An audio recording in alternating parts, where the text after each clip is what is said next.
demande souvent c'est quoi la différence entre une automatisation et un agent IA, et c'est exactement ce qu'on va voir aujourd'hui.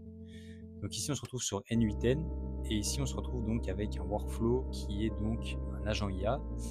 Ici, l'agent IA va tout simplement en fait avoir des instructions qu'on va lui avoir données, donc en fait on va en quelque sorte le paramétrer, on va paramétrer notre assistant, et en fonction donc de ces instructions, il va tout simplement donc utiliser les différents outils qu'on lui a connectés et la mémoire qu'on lui a connectée.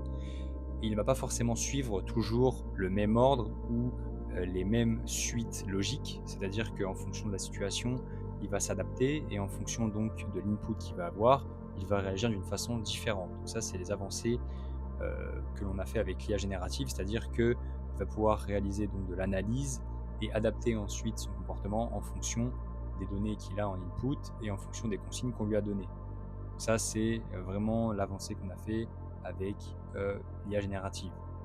Ici, on prend un workflow tout simple, donc qui est une automatisation. D'ailleurs, les automatisations, ça fait plusieurs années que ça existe, et elles ont vraiment pris un tournant donc avec l'intégration de l'intelligence artificielle et de l'IA générative de manière générale. Mais ici, comme on peut le voir, simple automatisation ne fait pas nécessairement appel à l'intelligence artificielle. Ici, on peut voir que c'est simplement une succession de triggers. Donc, par exemple ici, une fois que un Google Form a été rempli, et si donc une condition a été remplie, eh bien un message est envoyé sur Telegram. D'accord? Ici, on voit bien qu'il n'y a pas du tout d'intelligence artificielle, c'est juste un algorithme, donc ça suit des étapes en fonction des paramètres qu'on lui a donnés, mais il n'y a absolument pas d'intelligence artificielle, et il n'y a pas d'agent IA dans cette situation-là.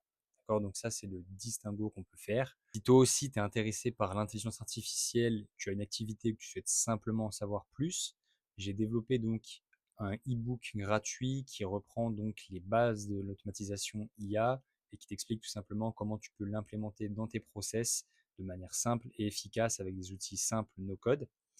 Je te laisse commander guide sous cette vidéo et je te l'envoie en DM.